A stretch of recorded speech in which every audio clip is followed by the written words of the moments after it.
Welcome, Brittany Driscoll, onto the show. How are you? I'm great, Shannon. Thank you so much for having me. Thank you for being on the show. I'm really excited to talk to you. Would you mind just saying hello to our audience and just letting them know who you are? Sure. Hi, everyone. I'm Brittany Driscoll. You can call me Britt. I am Squeeze's co-founder and CEO. If you're not familiar with Squeeze, it's a brand new revolutionary massage concept that we are rolling out all across America. What makes it revolutionary? Well, I think the best business ideas really come out of personal frustration and necessity. And we were avid massage goers. And when I say we, I am referring to the founders of Drybar, who are my business partners. And I'll kind of give that backstory in just a second. But really what we felt like was missing in the massage space, we looked at the landscape, and on one end of the spectrum, there were like low end discount chains, which I always like to say, to their credit, have made massage accessible to the masses, but they just lack a lot from a consumer and employee standpoint. And then on the other end, you've got high end hotels and spas, which are really lovely, but unattainable for that like regular routine experience. And so we've brought in that sophisticated, luxurious, high end feel, but at an affordable price point, with the same design and architectural, surprise and delight elements that are very familiar to most women because of Drybar. And so we kind of brought in that same philosophy. But the big kicker is our technology platform. So we've actually built out an end-to-end platform technology app and our website that allows guests to book, set all their personalized preferences, everything from like areas of the body you want focused on, what you want avoided, if you want more or less pressure. It's saved to your profile. The therapist reviews it prior to you even walking in the door. And then post massage, it's like Uber and Postmates. You are paying, rating, tipping, reviewing all at your leisure through our app or online. You're not having to stand in a clunky checkout line. There's no awkward tipping exchanges. We like to say guests walk in and float out. I love that. And it's like, for those who maybe are shy too, it's like kind of a low touch, low interaction too, which is like, it's an opportunity for good customer service. But at the same time, part of the experience is kind of that, like, I want to pretend you're not here. That's right. And, that's exactly right. And through the app, you're also able to say, I would prefer to not talk to my therapist, things like that are like very awkward to say to someone's face. But through the app, it really enables you to get the experience that you want. Yeah, I can definitely see how that works. I mean, I'm definitely like, even in my Starbucks app, I order what I want with every customization in the app. Sure. I would never dare say out loud what I order. Right. That's the point. And also that's a great example of like, that's what people want today. They are used to being able to get exactly what you want when you want. And that's the essence and intention of our app. And again, you can have the same experience through the website too. Love it. And that's a great intro into one of the burning questions I have, which is how Squeeze got started, when it got started, because I know that you built this through a pandemic. You have a high touch, high interaction business that you've been building through the pandemic. Talk to me about a little bit about building Squeeze and the challenges that you faced and what kept you going through that. Yes. So we launched our flagship location. It opened in March of 2019. So we were open for 11 months. I literally had 5 potential franchisees around the table, all ready to sign multi-unit deals on March 12th. And then on March 16th of 2020, we had to close our doors. We were literally closed for an entire year. It took an entire year to rebuild that one location back to, pre-COVID performance. And of course, those 5 deals went away. All those people, just disappeared. And really, we flash forward to today, we have 100 locations in development. Wow. And what I like to say about that experience is it taught me, I'm convinced that the most successful people are not the best educated, experienced, or well-connected. They're just the ones who keep going and don't give up. And that's so much of our story. I think some of the best businesses are really designed around how it makes people feel, and really having a bigger vision aside from like the product and service that you're selling. And for us, we're so passionate about bettering communities for good, and really just ensuring that we are making a small little mark on people's lives in a positive way. And we're obviously doing that through the power of massage, but there's really so much more that you will experience when you come into Squeeze, from the way that you're greeted to people really seeing you as a human being and taking care of you. And that for me just felt so purposeful and so meaningful. And I knew, having the 11 months under our belt, what that looked like day in and day out. And that if we could get to scale, then it would be really meaningful and super impactful. And that's really what kept me hanging on. And I mean, did it ever occur to you, especially after the closure and the uncertainty around COVID? Because I remember, like, we didn't know when stuff. It's one thing if they said for the next year, but it was like a constant 2-week rolling cycle. That's right. Like 2 more weeks, 2 more months, 2 more whatever. And you're like, whatever. By November, we were like, we're never going back. Let's just adopt this as a lifestyle, right? Exactly. And what, like, you had to have had the thought, F this, you know, this wasn't this, like, we gotta find something else. Like, we gotta do something else. Did that ever occur to you? And how did you shift out of it? It occurred to a lot of people that I worked with. But I was so, my husband calls me a tenacious pit bull. Like, I was just so, I was so sure, you know, and I was really just so committed to finding a way to see it through. Like, I really felt like there's no way we're living the rest of our lives like this. Like, this is pure insanity. And so I really just knew that we would get through it and get back to, quite frankly, what I know we all still feel and desperately want and need, which is human connection. You know, I mean, we are wired to need other people, you know, in our lives. And massage is such a beautiful way to give back, you know, to humanity. It's healing from mind, body, and soul. And so I just really felt like, no, we're going to figure this out. We're going to see it through. And, you know, and we use that time to, like, cross our T's, dot our I's. We always knew that we wanted to scale Squeeze. We knew that, you know, every decision that we were making, we thought of we call our franchisees operating partners, because it's really important to me. Again, like, we're in such a human, people oriented business. I wanted our franchisees to feel like true partners. So, you know, we thought about, like, operating partner number 149. If they weren't going to be able to execute as successfully as we were, then, like, we had to go back to the playbook and, like, reboot the system, if you will. So we used the time, I think, as effectively as we could have. And just, you know, kind of kept holding on for one more day. I mean, there were certainly low moments and moments of like, how much longer can this possibly go on? But I think I just always felt like it wouldn't go on forever. Thank God I was right. Yes, exactly. What's one thing that you wouldn't have today if it weren't for that setback, if you will? You know, that's such a great question. I do think that the way my team is bonded, for sure, like, we were so intentional in the beginning in creating Squeeze to make this all about, like, our therapist and the team. But I do think that this experience took it up a notch for all of us. Like, I think we all just have so much respect and love for each other and so much gratitude to be able to be doing what we love, right? It was like that moment in time where we were just like, are we ever going to get back to, like, being all together? And so I think that has just created such an uplifting feeling for everyone when they come into the shop every day. Like, hey, we get to do this and we get to do it with each other. And what a gift. And what made you, well, we say decide to scale it, but in that sense, the way you're scaling it is through a franchise model. What led you to that model? Based on your experience or based on your knowledge, you said, we're going to franchise this?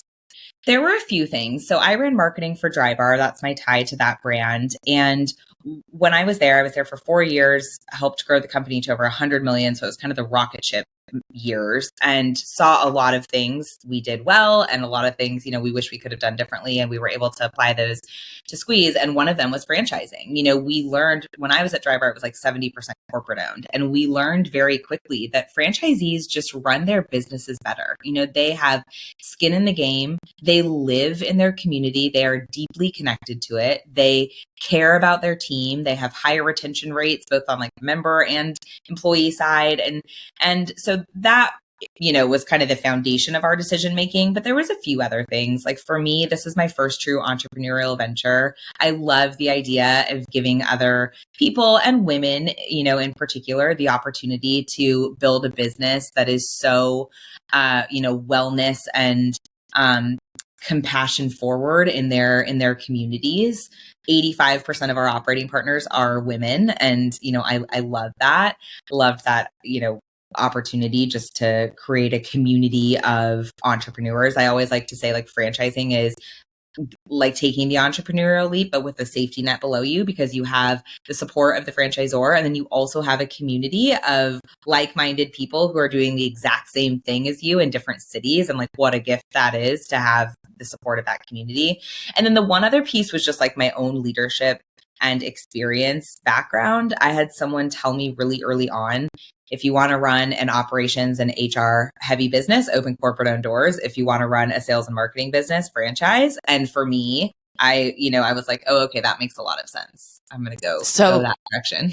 I love that. So in thinking about that, the division of responsibility, right? What are franchisees, the operating partners, responsible for versus you guys? What are the different roles they fulfill for those who aren't familiar with the model?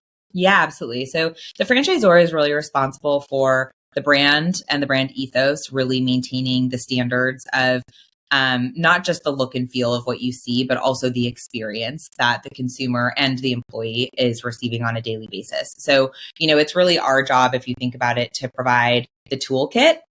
And it's the franchisee's responsibility to take that toolkit and those tools and apply them. So they are really responsible for executing on the ground for, they are business owners. So they own their business. It's their own entity. It's their own team.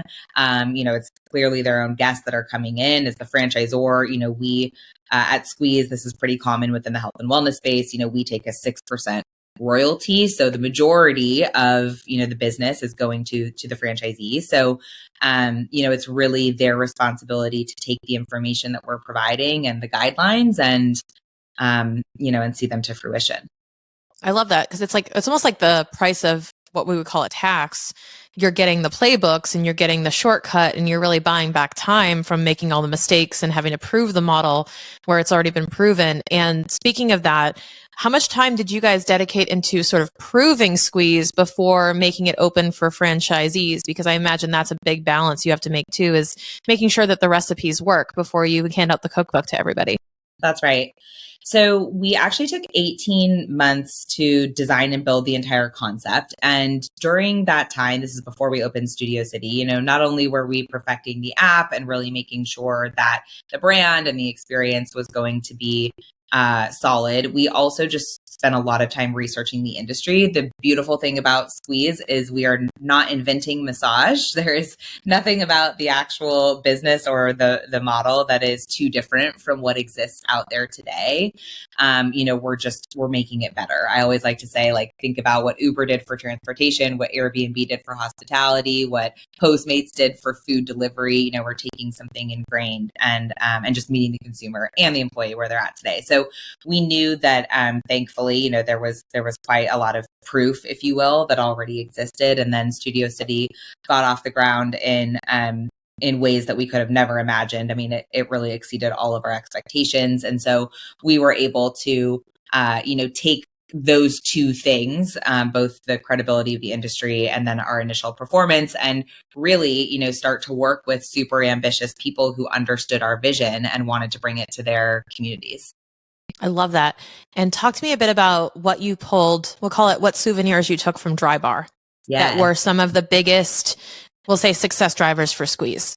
Sure. Certainly creating what I like to call a love brand. I always used to call Drybar a love brand. I think that, the first thing most women say when they hear the word Drybar is, oh my gosh, I love Drybar. And, that's really because there was so much intentionality behind the design and the experience of the brand, from the champagne glasses to looking at movies instead of yourself with wet hair in a mirror. All of it really made you feel good. We used to say at Drybar that it wasn't blowouts that we were selling. It was the happiness and confidence that came with the blowout, because when you look good, you feel good. And when you feel good, you can take on the world. And so, Squeeze, obviously I'm biased, but I do think it's a beautiful brand and it is disruptive within the space. It's it's a bright blue. It still has a warm, calming effect. Our experience is still quite spa-like, but it does have that pop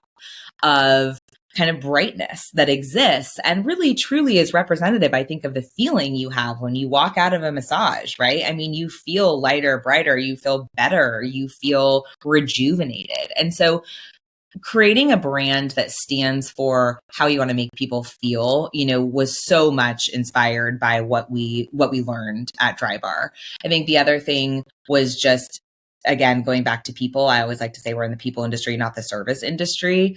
Really focusing on what the guest experience would be, what the employee experience is going to be, how they're going to feel in every single moment and interaction, and try and put a smile on their face. Like a really small example of that is when you're on our app and you're, wanting to book a massage, call it 2 months out, which you can do. It might take a hot second for the schedule to load. And really what I mean by that is like less than 3 seconds. But during that time, little Pat, our smiley mascot that we created for the brand, is on the screen. Instead of the little, circle that we're all used to seeing while we're waiting for something, he's going round and round and he's saying, "Whoa, I'm dizzy," and it's just like, it's so funny. It's cute. It makes you laugh. It distracts you from, the quick load. So there's like all of that, it's so intentional to make you feel something. And then I think too, the last thing would just be, thankfully, the experience that we got in really understanding, supporting a system at scale and what was needed both on the back end from an operational documentation, systems, training standpoint. And we were able to apply all of that from the outset. I love it. What, talk to me for a bit, for those who don't know the history of maybe some of the numbers around, how many Drybar locations were opened, how long that was, when you guys exited, the numbers around Squeeze. Like, talk to me a little bit about that so people understand the magnitude of coverage of these different businesses. Sure. So I started with Drybar in 2013, and at that time the brand was 3 years old and had about 25 or so locations open at the time. They had also just piloted the product line into 70 Sephora doors, and by the time I left 4 years later, there were nearly 100 Drybar locations around the country. There are now, I think, nearly 200 today.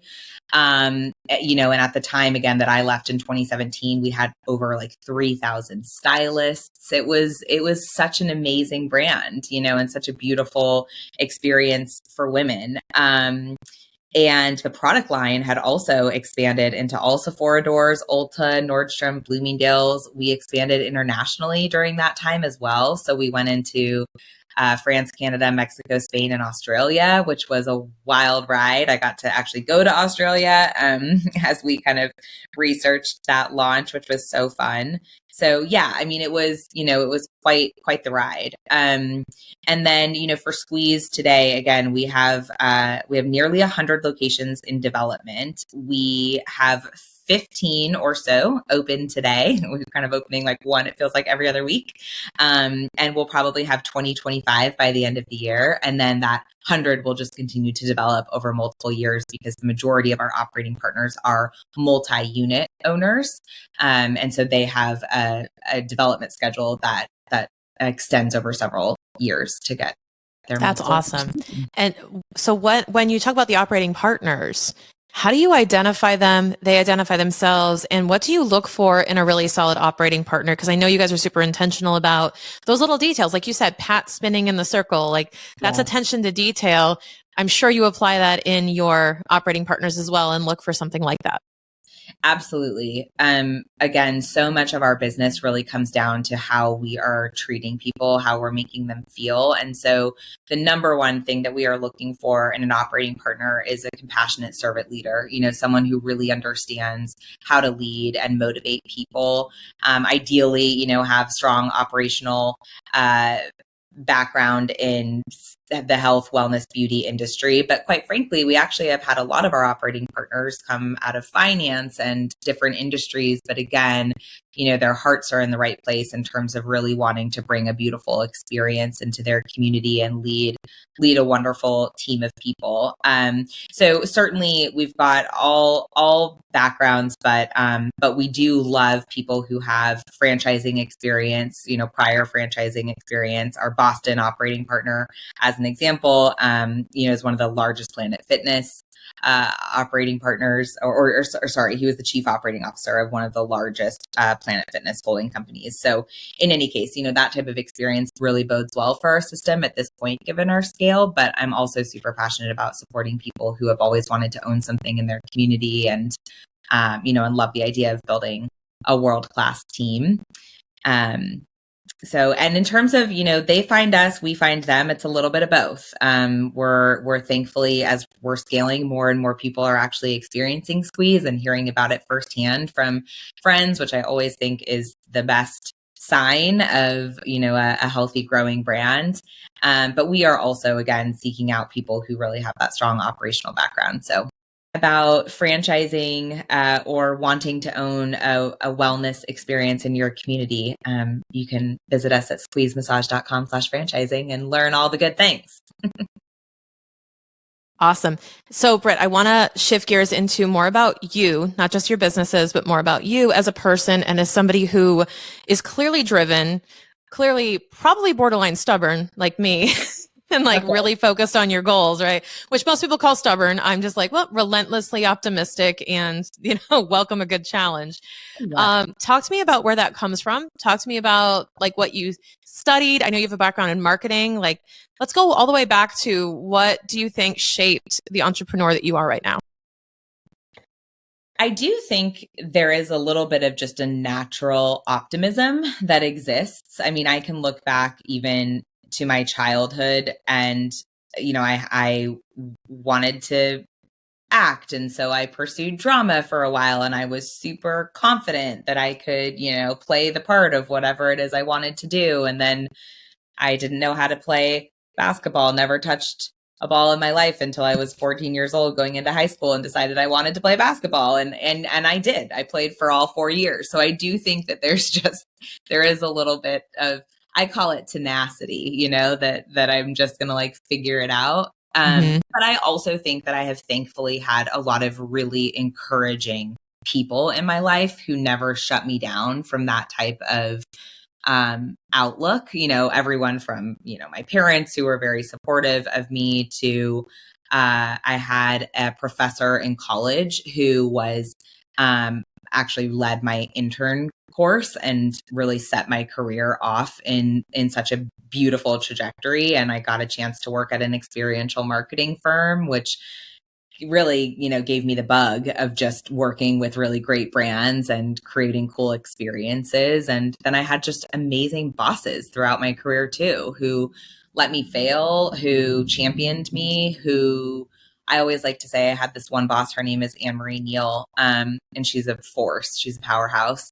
And I worked on the advertising agency side for the first decade or so of my career before Drybar. And, she not only was the smartest person I had ever met, one of the most driven people and tenacious people I've ever met also, but she showed me a vulnerable side to herself. I got to know her personally in addition to professionally. And let me tell you, she was super intimidating professionally. It's she walked in a room and she owned it. She carried the energy.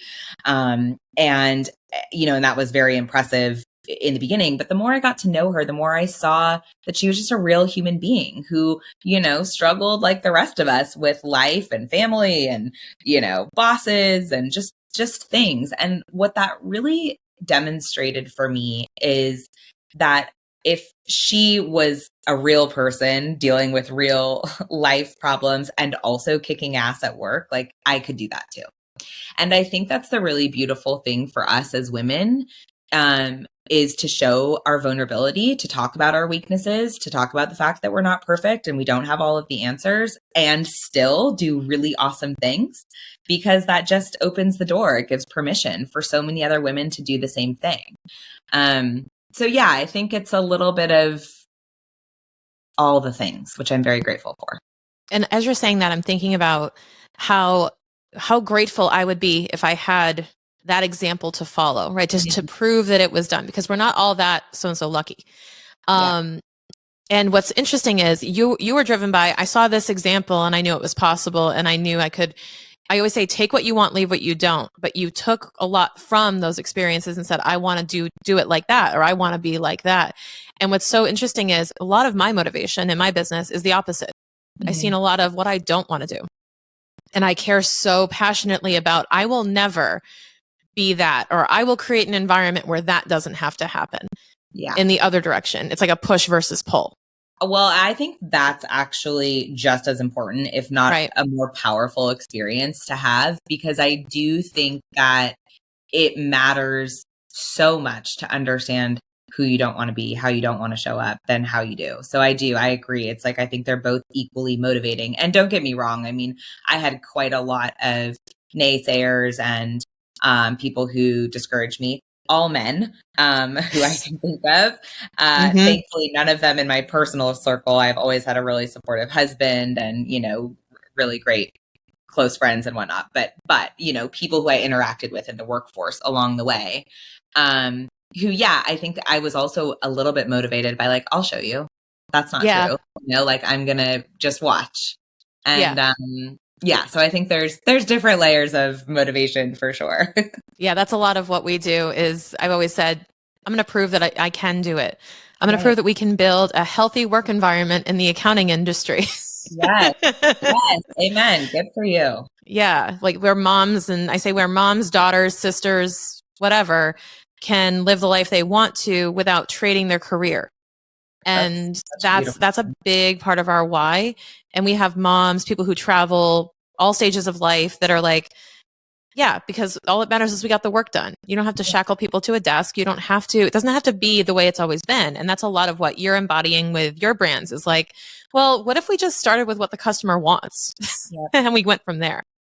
Absolutely. I mean, that's the beauty of evolving as a society, right? Is there do have to be the people out there who say, no, just because it's always been done that way doesn't mean that it has to continue. And that is, I think the great thing about entrepreneurship and people who have big vision is they're not afraid to at least give it a shot. Maybe it won't work, but I think that's the beauty of trying, is that a lot of the times it does. And what an amazing thing and environment to be a part of and witness and see all the time. And what a great time where we feel like we can build that. True. That's possible, where like it goes against the grain, and instead of, oh, well, I can't do that because it's never been done before, we actually go, that's never been done before. Yeah. With a sense of enthusiasm.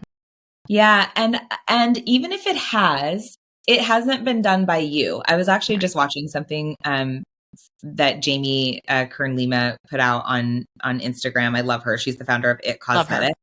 And she was saying that. She was like, if you have this idea and you're seeing someone else do it, still do it, still try it, because it's coming from you, which means it's going to naturally be different, and you're going to resonate with a different audience, or appeal to people because of who you are. So I do feel like that's the other misnomer and like limiting belief that I think a lot of people have, is even if there's the same idea out there, it can still be done slightly differently and catered to a little bit of a different audience, and then everybody wins. I agree. Now, if you could basically go back and give yourself advice, we'll say pre-squeeze, maybe during the Drybar days or before, and if you were thinking of when I guess the seed of squeeze was planted, like, what are we going to do next, or what's the next step? What advice would you give Britt in that stage of entrepreneurship, or that stage of her career? I have thought, so I get asked this a lot, as you can imagine, and I've thought a lot about this response, because I am a firm believer that we have to go through life in the moments and seasons that we do the way that we go through them. I don't think that there's anything that I would tell myself differently, because I know, one, I probably wouldn't listen to begin with. And two, I'm here because of all of it. I mean, like, In my 20s, I killed myself in terms of, I was like the first one in the office. I was the last out. I missed Same. birthday parties and personal things, and I worked weekends. And it's like, I look back on that, and could I say, hey, take it easy? Like there's probably some, some things that you could pump the brakes on. I don't actually know. I don't know if I would be where I am today if I wasn't grinding like that. Now, I'm not grinding like that anymore because I just can't. It's not sustainable. And I think I've had to like train myself a little bit to get into a different pace given, where I'm at in life. But like, I look back on that time and I kind of think, good for you that you did that. And that's, that's what you needed at the time. And that's what helped lay the foundation for where you are today. So, it's just a long-winded way, I guess, of saying, I don't think I would say anything. Or keep being tenacious. Yeah, that's right. Yeah. Keep being you. Keep figuring it out as you go, because that is what I've always done. Yeah, I love that. And actually, Jasmine Star, who I also love, I know you know her as well. She posted something recently that was like, if you corrected all your mistakes, you'd erase yourself. I saw that too. It's the same idea. Exactly. Well, and this is getting slightly off topic, so feel free to edit this out if you want. But I wouldn't dare. I listened to Julia Louis-Dreyfus's podcast, Wiser Than Me. I don't know if you listened to it. I don't, but the fact that she has one, I'm like, all right, I'm going to go and subscribe to that as soon as I'm done. Highly, highly recommend. It is amazing. And she talks to women who all are basically over the age of 70. And she asks them, like, what would you tell your 21-year-old self? Wow. And one of the best responses was like, no is a complete sentence, which I love. But again, like, a 21-year-old they're not going to take that right now. Like, like it doesn't process the same. I think I heard that when I was 21 and that just went in one ear and out the other. Exactly. And it's like, but that's just the beauty of life. I mean, I love getting older. I love all the lessons that I'm learning. I love discovering more of myself. I'm like proud of what I've done. There's obviously things I wish I could have done differently or better, but I just, I think that's like the beautiful thing about life is just continuing to appreciate where you're at, take the lessons that you've learned and apply them as you move forward. That's all we can do. Yeah. More important is the commitment to whatever that was, the commitment to it in the future, because it's never too late to apply those lessons, right? Like I would tell myself, become a better listener, but like you can tell yourself that today and you can just go do that today. That's and you don't have to harp on the past either and focus on that. But when you talk to me about the origin of this idea, I know the idea of Squeeze was based on the need.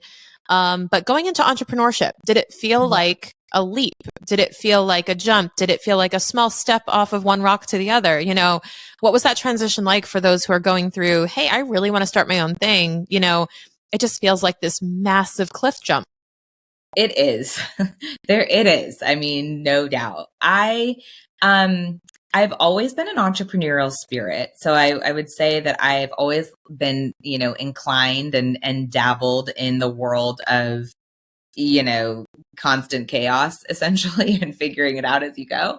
Yep. But yeah, I mean, certainly taking on the idea of running a company and starting it from the ground up was not even on my radar. So the way that this happened is I got to a point at Drybar where it was a bit of rinse and repeat. We were like opening locations, we were launching products. No pun intended. Yeah. Rinse, dry, and repeat. That's right. I never even thought about that. Yeah. There's a little rinse and repeat. And I'm like, and dry. Yeah, right. Exactly. And okay. And again, I'm a builder at heart. I really love like figuring things out. And I had put the processes in place. I'd built out the team. So I was just itching for a new challenge. So I talked to the Drybar founders, Michael and Ali, about it. And, they had said, like, remember this massage idea that like we've all always been talking about, like kicking around in meetings. And we would talk about it at, company parties and all of it. It was just kind of this constant dialogue that was going on. They were like, why don't you consider doing that? And I was like, whoa, I was kind of thinking that I was going to go find another Drybar and just, take what I've learned here and apply it and continue running marketing. And, to Michael's credit, he was like, Britt, I really think that you could do more than marketing. I think you would be, a phenomenal entrepreneur.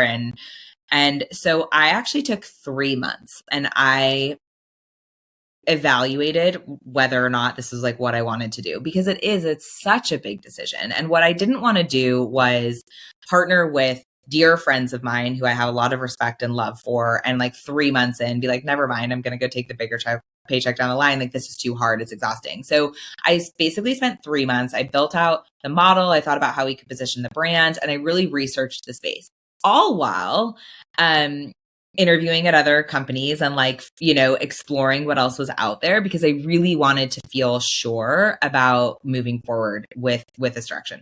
Obviously, we know how it ended, but I was like very mindful in that time period and just determining if this was really for me.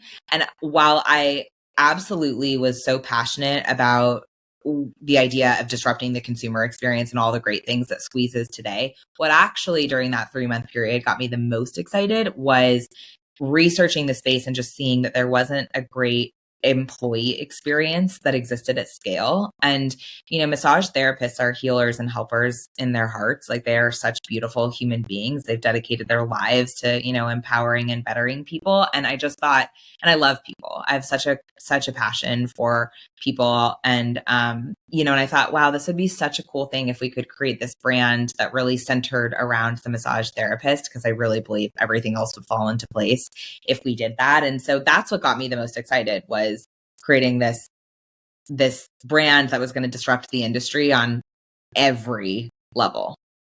And was there a particular moment when it kind of hit you that like, oh my God, it worked? Yeah, for sure. I mean, I feel like I have a lot of those as we go. Yeah, I was going to say, you probably have these like milestones where like, oh my God, that worked. Oh my God, that worked. Was there a moment where you kind of realized that you made the right decision, or that, wow, this is it. Okay. So, the best part of my job is feedback from the team and guests, obviously. But I think when our massage therapists tell me that this is the best place that they've ever worked, that we've really solved for, all of the things within the industry, that feels so amazing. And that does. I'm like, okay, great. We're on the right track. Like this, we're doing what, one, we set out to do, and two, what is the most important thing in this business. That end, when guests, like I had someone message me on Instagram the other day and they were like, oh my gosh, I had the best experience in Atlanta. When are you coming to New York? Like, I will be the first person in the door. And that's like also so neat too, because it's just like random people who you don't know are like, this is amazing. And that just always feels really, really special. So yeah, I try and savor those moments because, as you know, I mean, a lot of the time it's just grueling and a grind to, operate and scale a business. But I really do try and like appreciate those moments. They're very special. They are. And it's part of the why. Like when you realize that the why is happening, it's like all the warm fuzzies happen and you're like, okay, I'm doing what I was meant to do. Because it feels like it becomes all worth it for those like little microseconds of feeling of the gratitude or the recognition or whatever it is that you go, oh my God, I did what I set out to do. Even if it's like a little hint of it. Yeah. And some of the cool things have been like employees coming back, massage therapists who, left for whatever reason. A lot of the time it's like personal or, they're wanting to move somewhere, but then 6 months later they come back. And it's like, that's really cool. That's a moment. And then we've also had guests who come to Squeeze. We had someone come right after their last chemo and radiation appointment. We've had, people, real life, obviously heavy things that people come in for. And that always feels, again, like really purposeful. Like we are doing good work here. We're helping people, in a pretty special way. And getting back to like, I'm just noticing the language. And I think that's really interesting how you've been so intentional about therapists, not employees, guests, not customers, operating partners, not franchisees. Where does that come from in terms of your, we'll say, persistence in labeling things a certain way? So we're a values-driven company at Squeeze, and our values were inspired by Maya Angelou's quote, people will forget what you said, they'll forget what you did, but they'll never forget the way you make them feel. Yes. And Danny Meyer, who is actually he's, founder of Shake Shack and a very respected entrepreneur, he also has a similar quote that says, business, as in life, is all about how you make people feel. It's that simple and it's that hard. And so I think that the reason that we've chosen things this intentionally, which I appreciate you calling that out and noticing it, is it does come down to how we make people feel. And I want people to feel valued. They deserve to feel valued. I challenge our management team all the time. Like, let's make sure that our team feels seen and valued and appreciated for who they are, first and foremost, and then for the contribution that they're making to the company.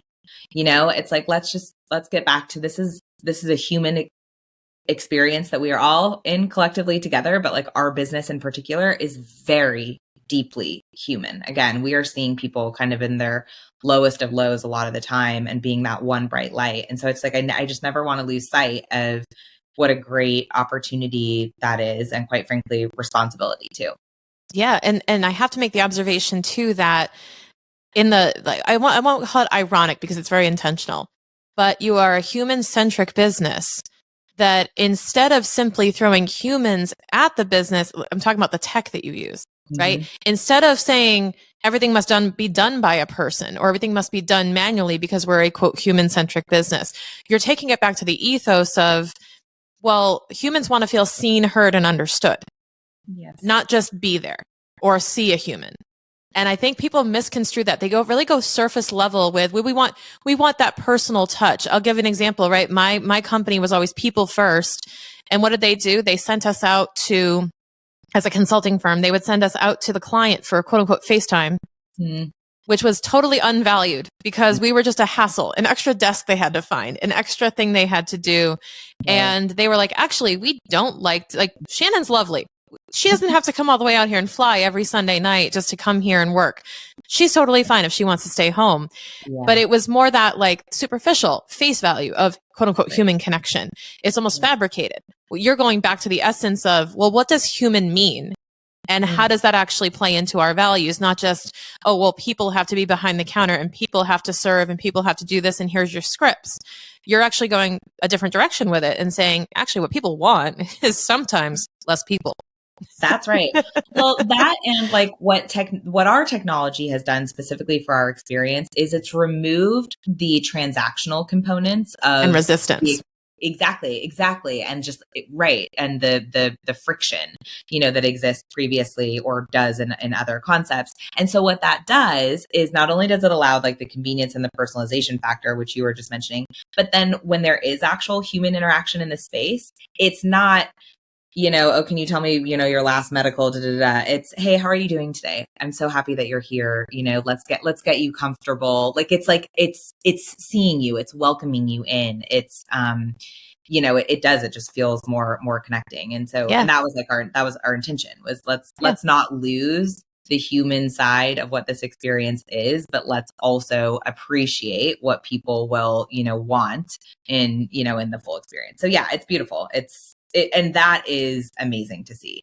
I mean, it's not just the human presence, but feeling, seen, heard, and understood. And, oh, wow, they actually, it's going above and beyond expectations, even though I'm sure, because I would feel this way, even if I filled out the app and had all my preferences and all my things, and I said, I like this type of, I don't know, maybe it's like this type of essential oil or this type of thing, or this music that I like in the room, right? Because you guys do that too, right? This type of music I listen to, and it's playing already.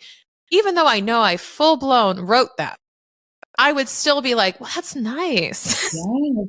Well, absolutely. It's right. Like someone actually cares about what I want and what my experience, should be. So yeah, it's a neat space to exist in.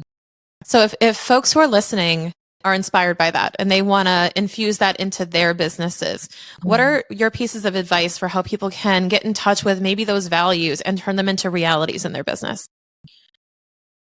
I do think it's really important. I'll say a few things with this. I think it's important that you have a vision for your company. And I think your vision needs to be the feeling that you're selling, not necessarily the product or service. So understand your vision should be something that you are always chasing. Like you never actually get there. It's that big and it's that powerful. And then I think you should have values that exist to meet that vision, because ultimately, that is what the true, that's how you live every single day, and making sure that you're seeing that vision through. The other thing I would say, and when you think about values, it should be, almost like personalized characteristics. Like think about your brand as if you were a person, and then how would you describe that person? Like some of or our the values, promises you'll keep. exactly. You know? Some of our values are little things or big things, be curious and confident, shine bright. Like has a lot to do with how you're showing up every single day and the actions that you're taking. They're not just words. They're not like integrity. It's like, how are we like actually showing up for each other today? Mm-hmm. And then I think maybe just the only other thing is like, think about all of the little moments in which someone interacts with your business or your brand, again, down to like waiting for the schedule to appear on the app. And like, how can you just flip the experience or shake it up slightly that people kind of have that like, oh, someone thought about me in this very moment. And it doesn't have to be massive. It can be little, but I think those are the things that really move people and make businesses stand out. I completely agree. And I want people to like go back and listen to that again and understand how to translate values. And I was recently inspired by this actually. And this is what we implemented as well, which was I wanted to get my employees to understand how important responsiveness was because it was like our competitive edge. I said, a lot of people complain about not getting a response from their accountant. And this is an opportunity for us to really stand out. Now I can say to my employees, like I used to work at McDonald's and this is how they used to operate, right? Is like, thou shalt, finish in 90 seconds. Like it was like a metric. And I said, I could make a metric that says you must respond within 4 business hours. Instead, how I chose to phrase it was never let the water glass go empty. And what that means to me is when you go to a restaurant, that I get annoyed if I'm sitting there with an empty glass for like 5, 10, 15. I'm like, where's the guy with the pitcher? But I notice when it never actually goes empty. Right. Exactly. I notice when they come around to fill it, even when it's not empty, but they make sure it never dips. And that was the principle. I said, we want to be like that. We want to never let the water glass go empty where they have to ask us for something. We want to be ahead of the game and we want to be replenishing and proactive. And then that really resonated with the team. They're like, now I get it. Yes. I love that. It's a real world example. I'm similar with our customer service. I phrase it in when someone walks into our space, think about how you greet someone and welcome them into your home. Like this is a warm, comforting space. We want to give people like reprieve and make them feel super welcome. And then similarly with, the app or technology, if there are people who have questions or might be frustrated, it's like, imagine your grandmother or your favorite aunt, like on the other side of this conversation. Like, how are you treating them? How are you responding? How does your patience, kind of come through? It's like those things I think resonate more with people. So I think that's brilliant what you're doing. Yeah. And it's important to understand that I used to translate that to hospitality businesses. Yours is very like, you could see how a listener could listen to that and say, well, she runs a massage business. It's more of like self-care. Of course, it's going to like, you want to give the warm fuzzies, but you can apply that in so many different industries, so many different types of businesses, anything where you have customers. That principle does hold true. It's just that we tend to literally take from Britt, like the example you're giving. It's like, well, yeah, that makes sense. You can do it too. I'm even an accountant and I'm figuring out how to do this. There's a way to, it's the feeling you're giving them, not necessarily they walk in, you give them champagne and check off the box of good customer service. You have to figure out what that looks like for you. That's right. And it absolutely can exist in every industry. Yeah. And I believe that every industry can somehow serve champagne because I think they should. That would be lovely. They should at least. They should, especially for the tax meeting. We should make that a thing. Like, yes. Apply that to your business. That makes so much sense. Yeah, that would actually be great. I think I need to create a whole look. I'm going to take a borrow from Squeeze's model and I'm going to make a line of tax offices to compete with you know who. That should be your tagline. Yeah. Cheers with champagne at the end or something along those lines. All right. Watch out for that. Nobody take that idea. I'll be ruminating on this all weekend. Britt, you're the best. Thank you for coming on and spending your time with me and sharing all of your wisdom with our listeners today. Thank you for having me. I'm so grateful for it. And come visit us at Squeeze. You all deserve a massage. That's the other thing. No one takes enough time to care for themselves and you deserve it. So hopefully we'll squeeze you soon. We'll squeeze you in. I love it. And yeah, I thank you so much for being on. Guys, check out Squeeze. All the information's in the show notes, definitely. And follow along with Britt too. She's a lot of fun on Instagram. She's great to follow and you can see what's going on with Squeeze as they grow and expand.